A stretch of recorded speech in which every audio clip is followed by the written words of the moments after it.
नमस्कार प्रिय दोस्तों, एक बार पुनः स्वागत है आप सभी का।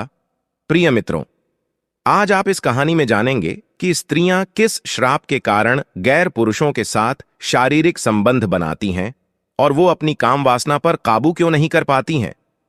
आखिर ये स्त्रियां किस श्राप के कारण ये सब करती है। मित्रों, इसके बारे में आज हम सभी इस कहानी के माध्यम से जानेंगे। मित्रों, आज की हमारी कहानी बहुत ही ज्ञानवर्धक और रोचक होने वाली है, इसलिए आप सभी दर्शकों से मैं ये निवेदन करता हूं कि वीडियो को पूरी व अंत तक अवश्य देखें।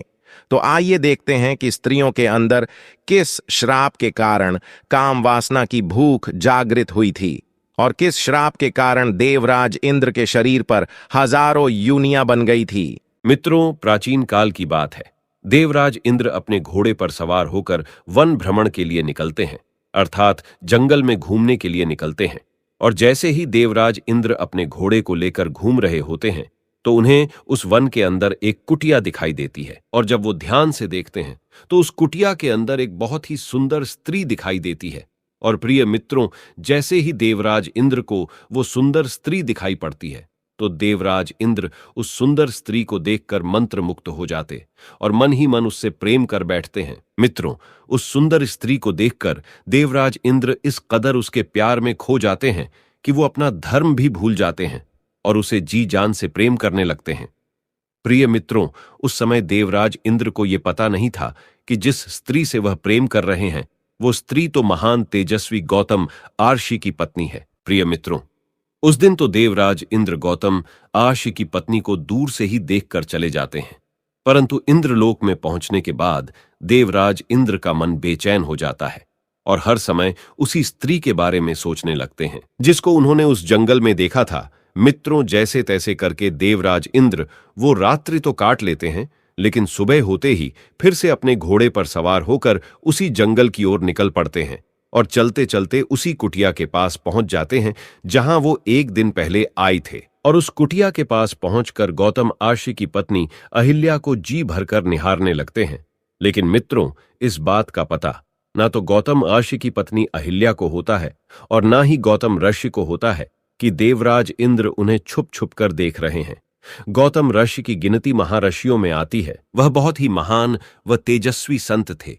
ये अपने धर्म और कर्म का पालन करते हुए अपना जीवन निर्माण कर रहे थे। वो प्रतिदिन ब्रह्म मुहूर्त में उठते और प्रतिदिन गंगा स्नान के लिए जाया करते थे और उसके बाद भगवान की भक्ति में लीन हो जाया करते थे। मित्रों, देवराज इंद्र ने ये सारी गतिविधियां छुप छुप कर देख ली थी, इसलिए उन्होंने इसी बात का लाभ उठाया था। प्रिय मित्रों, अब तो देवराज इंद्र गौतम ऋषि की पत्नी अहिल्या के प्यार में इस कदर दीवाने हो गए थे कि उनका मन इंद्रलोक में बिल्कुल भी नहीं लगता था। अब तो वो प्रतिदिन उस कुटिया के आसपास आते और छुप छुप कर गौतम ऋषि की पत्नी अहिल्या को निहारते और वो अपने मन में विचार करने लगे कि आखिर इस स्त्री को मैं किस प्रकार प्राप्त करूं जो कि मैं इसके साथ शारीरिक संबंध बना सकूं। और एक बार देवराज इंद्र अहिल्या से मिलने की चाह लिए चंद्रमा के पास पहुंचते हैं और चंद्रमा से कहते हैं कि हे चंद्रमा, आप हमारी मदद करो। तभी चंद्रमा कहता है, देवराज इंद्र, मुझे आपकी किस कार्य में मदद करनी है, स्पष्ट बताइए। प्रिय मित्रों, तभी देवराज इंद्र चंद्रमा से कहते हैं, आपको मेरा एक कार्य करना होगा।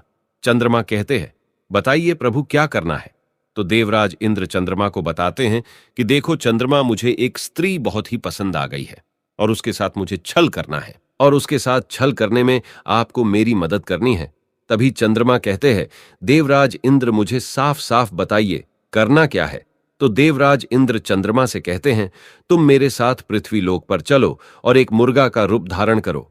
तुम मुर्गा बनकर मध्य रात्रि में बांग लगा देना और जैसे ही तुम आधी रात्रि में बांग लगाओगे और तुम्हारी आवाज को सुनते ही गौतम आर्षि जाग जाएंगे।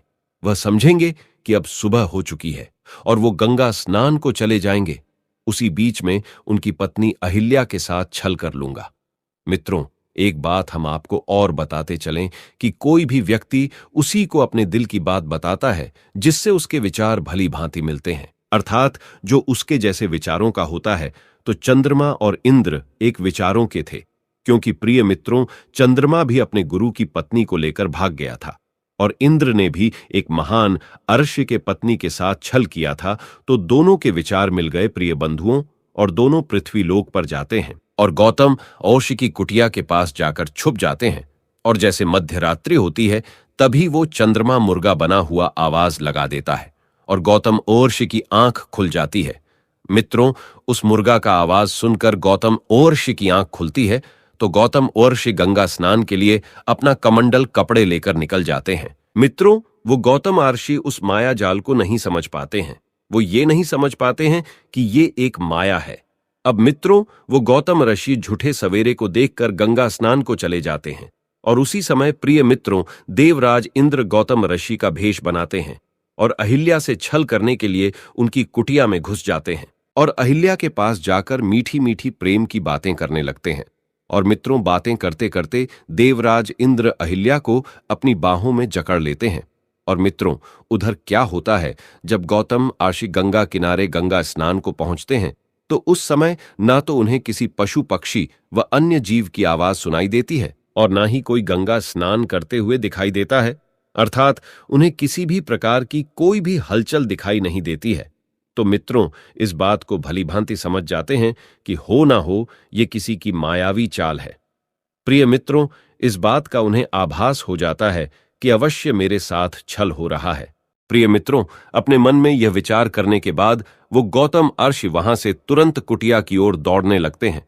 तो अपनी कुटिया के समीप आकर वो देखते हैं कि कुटिया के द्वार पर एक मुर्गा बैठा हुआ है। तो वो गौतम अर्षि अपने हाथ पर जल लेते हैं और मंत्र पढ़कर उस मुर्गा पर मारते हैं तो वो चंद्रमा अपने असली रूप में आ जाता है। और जैसे ही कुटिया के अंदर पहुंचते हैं तो देखते हैं उन्हीं के भेष में एक पुरुष उनकी पत्नी के साथ शारीरिक संबंध बना रहा है। मित्रों, जैसे ही गौतम ऋषि इस दृश्य को देखते हैं तो उन्हें अत्यधिक क्रोध आ जाता है और उनके नेत्र लाल हो जाते हैं और कहते हैं कि हे मूर्ख स्त्री, तुझे अपने और पराये में कोई फर्क नजर नहीं आया।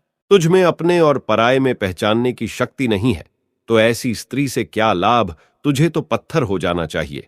और वो अपनी पत्नी को पत्थर होने का श्राप दे देते हैं और उसके बाद वे और भी अधिक क्रोधित हो जाते हैं और इंद्र को काम वासना का भूखा समझकर इंद्र को श्राप देते हुए कहते हैं, हे देवराज इंद्र, तुम्हारे अंदर काम वासना की शक्ति बहुत अधिक है और तुम हर स्त्री पर आसक्त हो जाते हो। इसलिए मैं तुम्हें श्राप देता हूं कि तुम्हारे शरीर पर हजारों युनियां बन जाएंगे।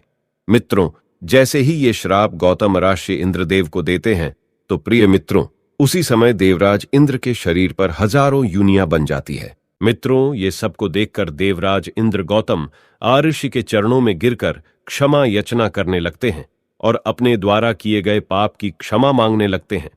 मित्रों, इंद्र के बार बार विनती करने के बाद गौतम आर्षि इंद्र से कहते हैं कि हे इंद्र, मैं अपने श्राप को वापस तो नहीं ले सकता और ना ही मेरे मुख से निकला हुआ श्राप झूठा हो सकता है, लेकिन मैं उसमें बदलाव अवश्य कर सकता हूं।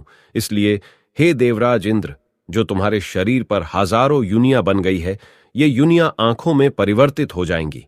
इनके जगहों पर हजारों आंखें बन जाएंगे। प्रिय मित्रों, गौतम आर्षि के ऐसे कहते ही वो युनियां आंखों में परिवर्तित हो गई।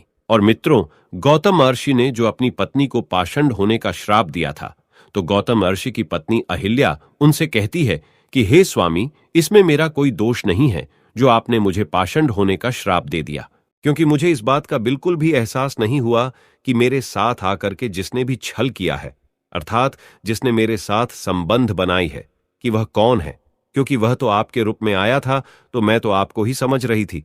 इसलिए इस ग्रंथ में मेरी कोई भी गलती नहीं है, मेरा कोई भी कसूर नहीं है। मित्रों, उनके मुख से ऐसी बात सुनने के बाद वो गौतम ऋषि अपनी पत्नी अहिल्या से कहते हैं कि मैं अपने मुख से दिया हुआ श्राप वापस तो नहीं ले सकता, परंतु मैं तुम्हें एक वरदान अवश्य दे सकता हूं। कुछ समय बाद जब भगवान श्री हरि विष्णु मर्यादा पुरुषोत्तम भगवान श्री राम के रूप में अवतरित होंगे, वो ही आकर के आपका उद्धार करेंगे। उनकी चरण स्पर्श से ही आपका उद्धार होगा। उनके चरणों से स्पर्श होते ही तुम पुनः उसी रूप में आ जाओगी।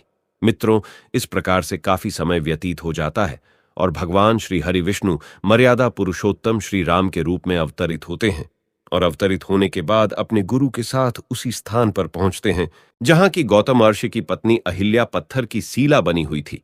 तो वो अपने गुरु से पूछते हैं, उनसे पूछते हैं कि हे गुरुदेव, यह पत्थर नुमा स्त्री कौन है तो उनके गुरु बताते हुए कहते हैं कि हे राम, यह गौतम ऋषि की पत्नी अहिल्या है और वर्षों पहले से आपकी प्रतीक्षा कर रही है कि आप यहां आए और इनका उद्धार करें। मर्यादा पुरुषोत्तम भगवान श्री राम अपने चरण उस सीला से छुआते हैं और वो सीला एक स्त्री के रूप में परिवर्तित हो जाती है, अर्थात अहिल्या का उद्धार हो जाता है।